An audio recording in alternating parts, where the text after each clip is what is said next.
You were born with these amazing emotions that let you know in every moment your vibrational relationship with you.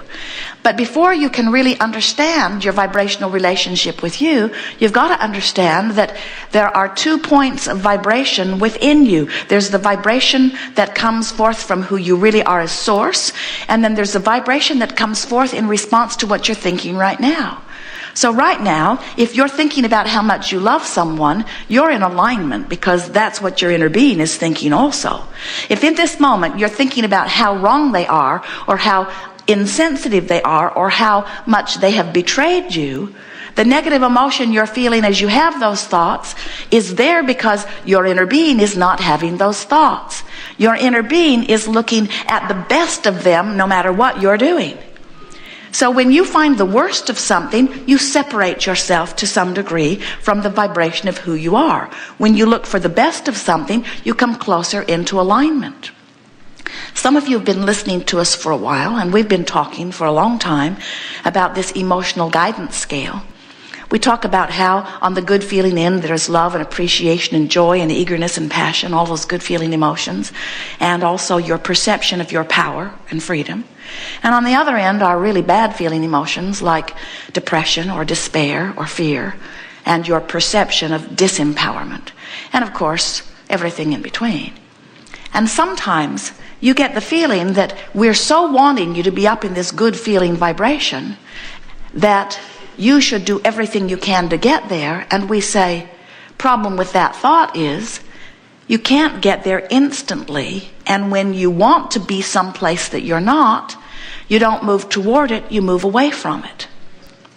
Picture yourself taking your boat down to the river's edge. It's a wonderful analogy. Some of you have heard it from us many times before, but it is the best picture of how this all fits together that we can find for you.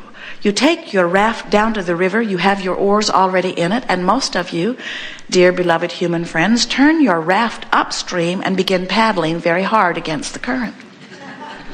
And we say, and this is really worth taking in, we would remember this forever and ever and ever if we were standing in your physical shoes. Nothing that you want is upstream. Nothing that you want is upstream. And the reason that we can so emphatically give that to you is because we know the stream. We know how the stream has been created. We understand the power of law of attraction and its effect upon your desires, which creates the stream. We know that you were a creative being when you were only source energy before you got into this physical body. And we know that law of attraction was attracting to that powerful vibrational essence of who you are. In other words, well-being was already coming to you before you were born into this body.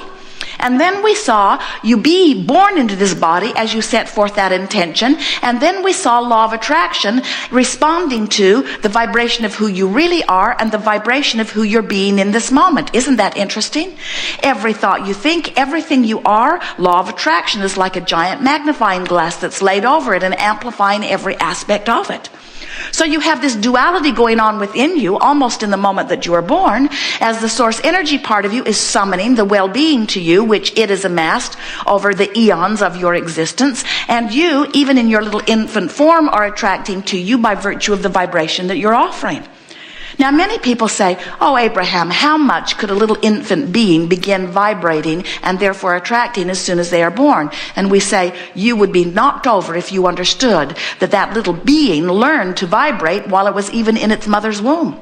It learned to vibrate as it sat in a room while its mother watched CNN. It learned to vibrate as its mother worried about it every day since she found out she was pregnant. It learned its vibrational patterning from its environment when it was inside her womb, just like it does when it's outside her womb. In other words, it's learning its vibration from its physical environment. You all learn your vibration from your physical environment. Now, some of you say, oh, Abraham, that just seems wrong. Because if we were pure positive energy before we were born, why in the world would we expose ourselves to less than pure positive energy and risk that separation? And we say, because you were so exhilarated about the variety that you knew would inspire yet new desires. Because you know you are an eternal being. Because you're looking at life from the broader picture, not from the narrow picture. Because you know that being out here on the leading edge of thought and being exposed to the contrast would cause you to come to new preferences. And you knew that the broader, most significant inner being, eternal part of you would then become that new idea that you had carved out, and you saw no risk whatsoever. And anyway, you said, the physical part of me will have access to knowing where the non-physical part of me is always going, because the non-physical part of me is dominant, and the non-physical part of me, law of attraction, is responding to me, and the non-physical part of me will feel really, really good. So if anyone wants to feel good and they just reach for the thoughts that feel good, they can easily become a vibrational match to who they are becoming. That's our story, and we're sticking to it. That is the way that it is. And so when you understand that you are this source energy and that law of attraction is responding to this powerful, evolving being that you are, then you understand that all you have to do is exactly as the genius creator that you know as Joseph Campbell said. He said, so wise, follow your bliss. Follow your bliss. Which means follow the vibrational patterns of that broader part of you. Some of you say, from where I stand, I can't get a whiff of bliss. Hard to get on the trail of that. And we say, we get that. As we talk about all these good feeling emotions, when you're feeling bad, we're just annoying. So we would like you to leave this gathering today remembering two things. Nothing you want is upstream, and there really is only one emotion that you ever need to reach for. And let's give it, this powerful emotion, one word that you will always remember. Let's call it the emotion of relief. Because you really, from your despair, don't have the choice of appreciation. Vibrationally too far apart. From your doubt, you really don't have access to the vibration of belief. It's too far apart. When you are facing the reality that makes you feel fear, you really do not have access to the vibration of appreciation and well-being. They're too far apart. But no matter where you are on the emotional scale, you have access to the feeling and emotion of relief. So you could say, and you'd be accurate to say it, from where I am, I only have two choices: worse or better. Feeling a little worse, feeling a little better. But what sometimes you do, because you're so not liking where you are and so much wanting to be someplace else, you want to turn and put a motor on your boat and speed to where you want to be. And we say, then you don't understand the stream. You don't have to turn your boat around. Just stop paddling. Just drop the oars. The stream will turn you. You don't have to paddle downstream. Do you know every time you try to paddle downstream that instead you paddle upstream?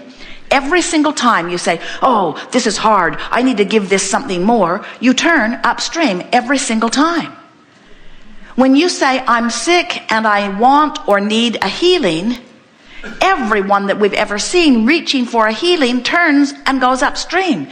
Because you're focused upon the illness that you're trying to overcome, and you're trying to do what you're trying to do, so now you're paddling upstream. And so you're sick, which means you really want to be well. And the sicker you are, or the longer you're sick, the weller you want to be, so the faster the stream goes.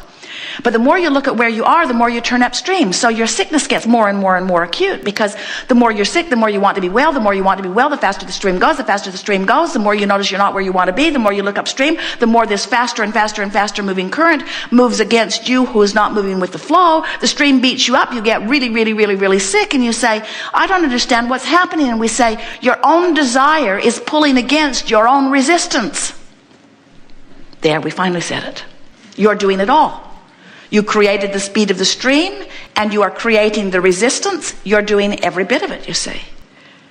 So when you understand that you are the creator of your own reality, and that you were born with guidance that will help you close this gap. Close this gap. That's what it's all about. It's about letting me be me. And so we're going to put it in very poignant words. We want you to remember that nothing that you want is upstream, and that the only emotion that is ever necessary to reach for is the emotion of relief. And we want you to realize that when you are reaching for the emotion of relief, that you are always pointed downstream. And when you are pointed downstream, it is inevitable that what you want must be. The stream is sure. It's powerful. So when you get it, that the stream is flowing, and that it's been flowing for a long time, and that you are adding to the speed of the stream, and that you have actually become everything that life has caused you to ask for in vibrational essence, and that if you would reach for better and better feeling thoughts, you would find vibrational alignment with that, then you begin to understand that there really is nothing that you cannot be or do or have. You are powerful creators who have come forth to enjoy this experience. And then you say, but Abraham, I've been 40 years on this damn river. When's my stuff going to show up? And we say, when you consistently get going with the stream. When you consistently get going with the stream, because everything you want is there for you. But when you keep turning around and saying, it's not there, why is it taking so long? I must be doing something wrong. I must be unworthy. I don't know what I'm doing. I don't know how to do it. I don't know where I'm going wrong. Look at that person. They're thriving and I'm not. I wish that I knew better what to do. My mother should have taught me better. I should have been born in a different time. Maybe I did something wrong in a past life. Maybe I wasn't born under the right star. I need to go to a different church. I need to join a different political party. I wish I could marry somebody who's rich. How come that person's got a Porsche? I bet his dad bought it for him. In other words, as you are beating the drum of all of those things that you do not want, as you're taking score of where you are and not feeling good while you're taking the score, you're not going with the flow, and you develop these fantastic muscles and ability to keep yourself pointed upstream. So you know what happens? That stream's taking you. That stream is taking you. And on this float trip are all of the opportunities and all of the circumstances and events that you want. But you know what you're doing? You got your back turned to where it all is. You're paddling so hard. Stream's taking you, but you're missing it all. You don't see the opportunities. You don't rendezvous with the person in the elevator. You aren't inspired to say the right thing at the right time. You leave late, and so you don't rendezvous with that person that you were going to meet at Starbucks if you had just left in the time that you meant to. In other words, there's all of these circumstances and events that are orchestrated for the culmination and the unfolding of the things that you want, and you're paddling upstream in complaint of why you're not getting to where you want to go, and you're missing your stuff. So the answer to where's my stuff is you've been floating by it. It's been there all along. You've just been floating by it. You just have not been tuned in, tapped in, turned on to it, because you have been so enamored by the reality of what you're living that you've been letting what you're living control your vibrational attitude. So you've had an attitude of I don't have it or I can't find it. The other day, Esther couldn't find something. She really wanted it. I can't find it. I must have lost it, she said. And it really matters to me. It's my really beautiful pen, and I really, really want it. And it flows so nicely. It's my favorite one, and I can't find it. And I wonder if I left it in that restaurant when I signed that check. I wonder if I left it at the hotel where I was signing in. I've lost my pen. I've lost my pen. Jerry, I've lost my pen. I've lost my pen.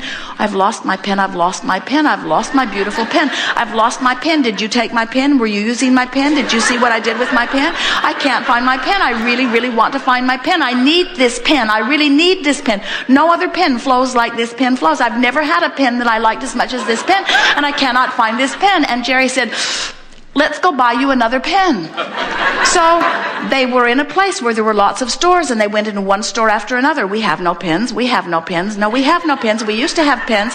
We think they might have pens. No, they don't have any pens. I can't find my pen. I can't find my pen. I can't replace my pen. I can't buy another pen. I need this pen. I can't find my pen. Oh, look at that. Did you see that beautiful flower? Did you see that baby? Did you see the look on that baby's face? Oh, here's my pen.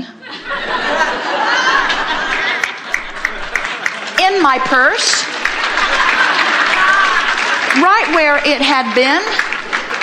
But when something is lost, you are blind to it. When you are out of vibrational sync with the treasures of your life, they are blind to you. You cannot find them, not because they are not there, but because you're zigging while they're zagging, because you're focused upstream and they're focused downstream, because they are one frequency and you are another frequency. And you think that because you have eyes, that these are real things that you are seeing, and because you all agree on these things. Esther would have bet her life that her pen was not in her purse. She also would have bet her life that Jerry had done something with it.